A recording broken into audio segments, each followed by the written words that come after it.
മഴത്തോരുമുബിയുടെ പുതിയൊരു വിശേഷത്തിലേക്ക് എല്ലാവർക്കും സ്വാഗതം. അങ്ങനെ ബാലചന്ദ്രൻ കൃഷ്ണമോളോട് സത്യങ്ങളെല്ലാം തുറന്നു പറഞ്ഞതിന് ശേഷം കൃഷ്ണമോളെയും കൊണ്ട് റൂമിലേക്ക് വരുവാണ്. റൂമിലെത്തിയ കൃഷ്ണമോള് അലീന കിടന്നുറങ്ങുന്നത് കണ്ട് അങ്ങനെ അന്തം വിട്ട് നോക്കി നിൽക്കുവാണ്. ഇത് കാണുന്ന ബാലചന്ദ്രമേനോൻ കൃഷ്ണമോളോട് പറയുന്നുണ്ട്, മോളെ കരഞ്ഞ് നിന്റെ കണ്ണെല്ലാം കലങ്ങിയിരിക്കുന്നു, കുറേ നേരമായില്ലേ കരയുന്നു, നീ പോയി മുഖമൊന്ന് കഴുകി വന്ന് കിടന്നുറങ്ങാൻ നോക്ക്. അങ്ങനെ കൃഷ്ണമോള് പോയി മുഖമൊക്കെ കഴുകി വരുവാണ്. എന്നിട്ട് അവിടെ ഒരു ചെയറുണ്ട്, ആ ചെയറിലിരുന്ന് ഉറങ്ങിക്കിടക്കുന്ന അലീനെ ഇങ്ങനെ കിമ വെട്ടാതെ നോക്കിയിരിക്കുവാണ്. അലീന തൻ്റെ വീട്ടിലേക്ക് വന്നതിന് ശേഷമുള്ള അലീനയും താനുമായിട്ടുള്ള ഓരോ നിമിഷങ്ങളും കൃഷ്ണമോൾ അങ്ങനെ ഇരുന്ന് ആലോചിക്കുകയാണ്. അതൊക്കെ ഓർക്കുന്ന സമയത്ത് ഓരോ നിമിഷവും എൻ്റെ അനിയത്തിയെ പോലെയാണ്, എൻ്റെ സ്വന്തം അനിയത്തിയെ പോലെയാണ് നീ എന്നൊക്കെ ഇങ്ങനെ പറയുന്ന കാര്യങ്ങളൊക്കെ ഇങ്ങനെ കൃഷ്ണമോൾ ഓർക്കുകയാണ്. അങ്ങനെ അതൊക്കെ ആലോചിക്കുമ്പോൾ അവളുടെ കണ്ണിൽ നിന്നും ഇങ്ങനെ തുരുതുരാ വെള്ളം വരുന്നുണ്ട്. സങ്കടം കൊണ്ട് വിങ്ങി പൊട്ടുകയാണ്. ആ സൗണ്ട് കേൾക്കുന്നതും നമ്മുടെ ബാലചന്ദ്രൻ പറയുന്നുണ്ട്, മോളെ അരുത്, മിണ്ടരുത് എന്നിങ്ങനെ ആംഗ്യ ഭാഷയിൽ പറയുവാണ്. ഉടനെ തന്നെ വായ് പൊത്തിപ്പിടിച്ച് രണ്ട് കൈ കൊണ്ടും വായ് പൊത്തിയിട്ട് അങ്ങനെ കരയുന്നുണ്ട് കൃഷ്ണമോള്. ഉടനെ ബാലചന്ദ്രൻ പറയുന്നുണ്ട്, മോളെ കരയല്ലേ, നീ ഇങ്ങ് വാ, ഇവിടെ വന്ന് കിടന്നുറങ്ങാൻ നോക്ക്, അലീന ഉണരുമെന്ന് പറയാണ്. അങ്ങനെ കൃഷ്ണമോള് പതിയെ വന്ന് ബെഡിലിരിക്കുന്നുണ്ട്.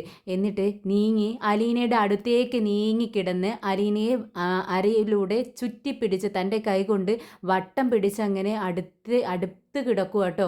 ഇത് കാണുന്ന ബാലചന്ദ്രമേനോന് നല്ല സന്തോഷമാവുകയാണ്. എന്തായാലും കൃഷ്ണമോൾക്ക് താൻ പറഞ്ഞതെല്ലാം മനസ്സിലാവുകയും അലീനയെ ഉൾക്കൊള്ളാനും കഴിഞ്ഞല്ലോ എന്നുള്ള സന്തോഷത്തിലാണ് നമ്മുടെ ബാലചന്ദ്രൻ. പിറ്റേന്ന് നേരം വെളുത്തതും ഗാർഡനിലൂടെ ഇങ്ങനെ നടക്കുകയാണ് ബാലചന്ദ്രൻ. അപ്പോൾ തൻ്റെ ഫോൺ എടുത്ത് വിളിക്കുകയാണ് മനുവിന് ഫോൺ റിങ് ചെയ്യുന്നത് കേട്ട് പെട്ടെന്ന് എഴുന്നേറ്റ് ഫോൺ എടുത്ത് നോക്കുന്നതും ബാലചന്ദ്രമേനോൻ എന്ന് എഴുതി കണ്ടതും പെട്ടെന്ന് ഫോൺ അറ്റൻഡ് ചെയ്യുകയാണ്. എന്നിട്ട് ചോദിക്കുന്നുണ്ട്, അങ്കിൾ ഇത് എവിടെയാ, 2 ദിവസമായില്ലേ പോയിട്ട്, എന്ത് പറ്റി അങ്കിൾ, എവിടെയാണെന്ന് പറയൂ എന്നൊക്കെ ഇങ്ങനെ ചോദിക്കുമ്പോൾ പെട്ടെന്ന് തോക്കിൽ കയറി വെടിവെക്കാതെ മനു, ഞാൻ പറയട്ടെ എന്ന് ബാലചന്ദ്രനും പറയുന്നുണ്ട്. പിന്നെ ആരോടും പറയാതെ ഒരു പോക്കങ്ങ് പോയതല്ലേ, ഒന്ന് ഫോൺ ചെയ്യാമായിരുന്നില്ലേ, എന്തിനാ ഫോൺ ഇങ്ങനെ സ്വിച്ച് ഓഫ് ആക്കി വെച്ചിരിക്കുന്നേ എന്ന് ചോദിക്കുക കേട്ടോ. ഇത് കേട്ട് ബാലചന്ദ്രമേനും പറയുന്നുണ്ട്, അതിന് മനു, എൻ്റെ ഞാൻ ഫോണിൽ പൈസ കയറ്റി വെച്ചിരിക്കുന്നു, എൻ്റെ ഫോണല്ലേ ഇത് എപ്പോൾ ഓഫ് ചെയ്യണം എന്നൊക്കെ ഞാനല്ലേ നിശ്ചയിക്കുന്നത്. ഇനി ഞാൻ എവിടെയാണെന്ന് ചോദിക്കുമ്പോൾ ഞാൻ ഇവിടെ ഒരു റൂം എടുത്ത് താമസിക്കുന്നു. അത് കേട്ടതും മനു ചോദിക്കുന്നുണ്ട്, അപ്പോൾ കൃഷ്ണമോളുണ്ടോ? ആ ഉണ്ട്. അലീനയോ? അലീനയും എന്നോടൊപ്പം ഉണ്ട്. എന്താ അങ്കിൾ ഇത്, അങ്കിൾ എന്തൊക്കെയാണ് ഈ ചെയ്യുന്നത്?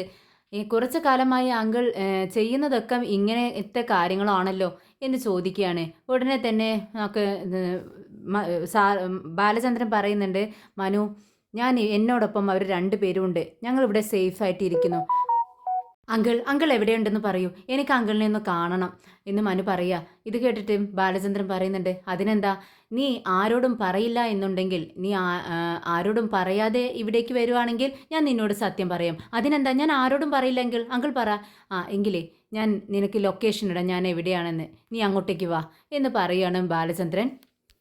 അങ്ങനെ നേരം വെളുത്തതും അലീന കണ്ണ് തുറക്കുന്ന സമയത്താണ് അലീനയ്ക്ക് മനസ്സിലാവുന്നത് കൃഷ്ണമോള് തൻ്റെ അരയിലൂടെ ഇങ്ങനെ കൈയിട്ട് തന്നെ ഇറുക്കി പിടിച്ചാണ് കിടക്കുന്നത്. പതിയെ അലീന കൃഷ്ണമോൾ ഉണരാതെ ആ കൈയെടുത്ത് മാറ്റി വെക്കുന്നുണ്ട്. എന്നിട്ട് കൃഷ്ണമോളെ തന്നെ ഇങ്ങനെ നോക്കി കിടക്കുവാണ്.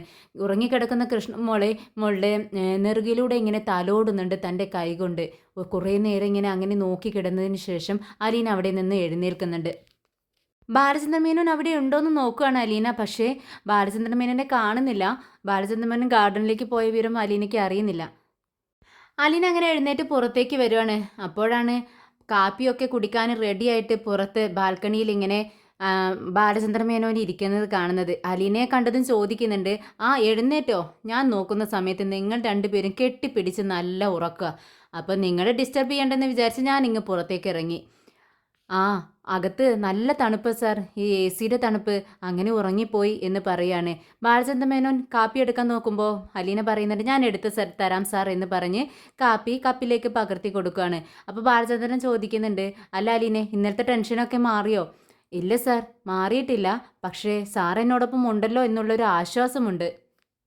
വീട്ടിൽ നിന്ന് ഇറക്കി വിട്ടില്ലേ, ഇനി എങ്ങോട്ട് പോകുമെന്ന് ബാലചന്ദ്രൻ ചോദിക്കുന്നുണ്ട്. എനിക്കറിയില്ല സാർ, ഇന്നലെ വരെ നെഞ്ചിലൊരു ഭാരമുണ്ടായിരുന്നു, ഇനി എന്താ ചെയ്യേണ്ടതെന്ന് എനിക്കറിയില്ല. ഞാൻ ആരാണെന്നുള്ള സത്യം സാർ അറിഞ്ഞൂന്ന് ഞാൻ മനസ്സിലാക്കിയപ്പോൾ ഞാൻ ആകെ തകർന്നു പോയി സാർ.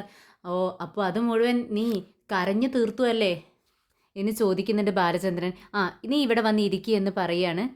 പക്ഷെ മടിച്ച് മടിച്ച് നിൽക്കുകയാണ് അലീന. അലീന അടുത്തേക്ക് ചെല്ലുന്നില്ല. ഇവിടെ വാ മോളെ എന്ന് വിളിക്കുമ്പോൾ അലീന ബാലചന്ദ്രൻ്റെ അടുത്തിരിക്കുന്നുണ്ട്. ഇപ്പം നിനക്ക് എന്ത് തോന്നുന്നു എന്ന് ചോദിക്കുകയാണ്. അപ്പോൾ അലീന പറയുന്നുണ്ട്, ഇല്ല സാർ, സാർ എല്ലാം അറിഞ്ഞു എന്ന് മനസ്സിലാക്കിയ ആ നിമിഷമുണ്ടല്ലോ, അതെനിക്ക് ചിന്തിക്കാൻ പോലും കഴിയുന്നില്ല.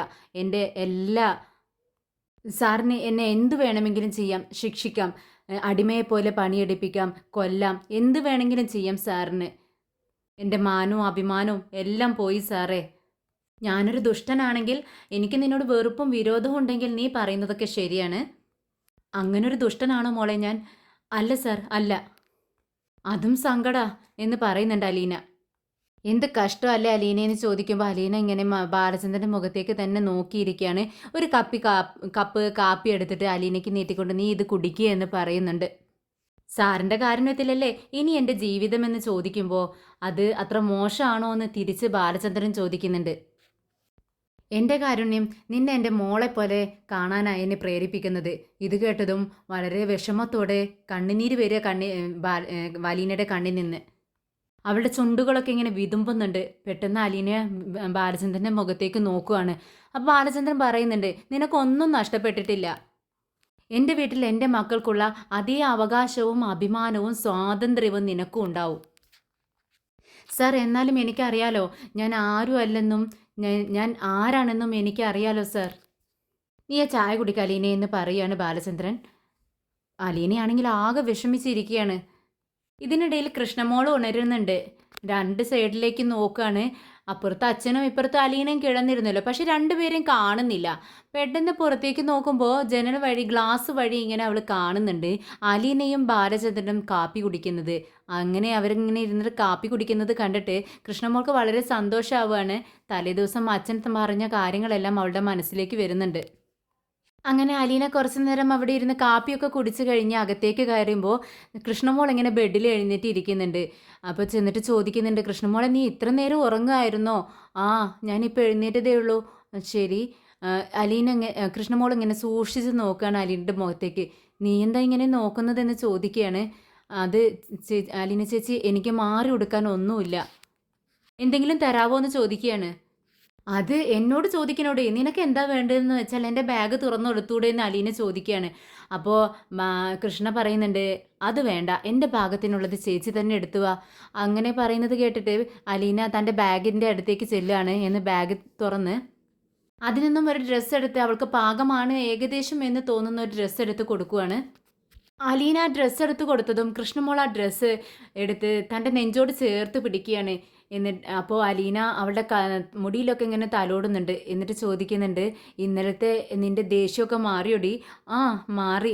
എന്നാൽ ശരി, നിനക്ക് ഇപ്പോൾ കാപ്പി വേണോ അതോ കുളിയൊക്കെ കഴിഞ്ഞിട്ട് മതിയോ? എനിക്ക് കുളി കഴിഞ്ഞിട്ട് മതി ചേച്ചി എന്ന് പറയുമ്പോൾ, എന്നാൽ ശരി, നീ കുളിച്ച് ഫ്രഷ് ആയിട്ട് വാ, എന്നിട്ട് ഞാൻ നിനക്ക് കാപ്പി തരാം എന്ന് പറയുമ്പോൾ കൃഷ്ണമോൾ കുളിക്കാനായിട്ട് ബാത്റൂമിലേക്ക് പോവാണ്. ഇതേ സമയം വൈജയന്തി അവിടെ ഭയങ്കര ടെൻഷനായിട്ട് ഇരിക്കുകയാണ്. ടെൻഷനിൽ രാജീവിനെ വിളിക്കുകയാണ്. രാജീവേട്ടാ എന്ന് വിളിക്കുമ്പോൾ രാജീവൻ ചോദിക്കുന്നുണ്ട്, ബാലചന്ദ്രൻ എത്തിയോ? ഇല്ലെന്നേ, ഇതുവരെ ഒരു വിവരം കിട്ടിയിട്ടില്ല രാജീവേട്ടാ. ഫോണാണെങ്കിൽ സ്വിച്ച് ഓഫ് ചെയ്ത് വെച്ചിരിക്കുക. അലീനയുടെ വിവരങ്ങൾ വല്ലതും അറിഞ്ഞോന്ന് രാജീവൻ ചോദിക്കുന്നുണ്ട്. അവളുടെ വിവരങ്ങൾ ആർക്കറിയണം അല്ലെങ്കിലും. അതല്ല വൈജയ്, ഞാൻ നിന്നോട് ചോദിച്ചത്, അവൾ എവിടേക്കാണ് പോവാനുള്ള സാധ്യത? അവൾ എങ്ങോട്ട് പോയി? പോവാൻ ഇരുന്ന സ്ഥലത്തിൻ്റെ എന്തെങ്കിലും വിവരങ്ങളോ നമ്പറോ അങ്ങനെ എന്തെങ്കിലും നിൻ്റെ കയ്യിലുണ്ടോ? അവളുടെ ഒരു വിവരവും എൻ്റെ കയ്യിലില്ല രാജീവേട്ട. ഇനി അമ്മയുടെ കയ്യിലുണ്ടോയെന്ന് എനിക്കറിയില്ല. ബാലചന്ദ്രൻ എവിടെ പോയിട്ടുണ്ടാവുമെന്ന് നിനക്ക് വല്ല ഊഹവും ഉണ്ടോ? എനിക്കൊരു ഊഹവും ഇല്ല രാജീവേട്ട. എല്ലാം മനുവിനെങ്ങാനും അറിയാൻ പറ്റുമോ? മനുവിനെങ്ങനെ അറിയാനാ? സ്വിച്ച് ഓഫ് ചെയ്ത് വെച്ചിരിക്കല്ലേ ഫോണ്. എൻ്റെ പേടി അതൊന്നുമല്ല. ബാലചന്ദ്രനോടൊപ്പം അലീനയുമുണ്ടോ എന്നാണ് എൻ്റെ സംശയം. അങ്ങനെയാണെങ്കിൽ നമ്മൾ തോറ്റുപോവില്ലേ രാജീവേട്ടാന്ന് ചോദിക്കുകയാണ് വൈജ. അപ്പോൾ രാജീവൻ പറയുന്നുണ്ട്, നീ ഒന്ന് പിടക്കാതെ അടങ്ങിയിരിക്കടി, അങ്ങനെയൊന്നും സംഭവിക്കത്തില്ല, നമുക്ക് നോക്കാം. എന്തായാലും ബാലചന്ദ്രൻ കൊച്ചു കുട്ടിയൊന്നും അല്ലല്ലോ. പിന്നെ പോരാത്തതിന് അവനോടൊപ്പം നമ്മുടെ കൃഷ്ണമോളും പോയിട്ടുണ്ടല്ലോ, തിരിച്ച് തനിയെ ഇങ്ങ് വരട്ടെ.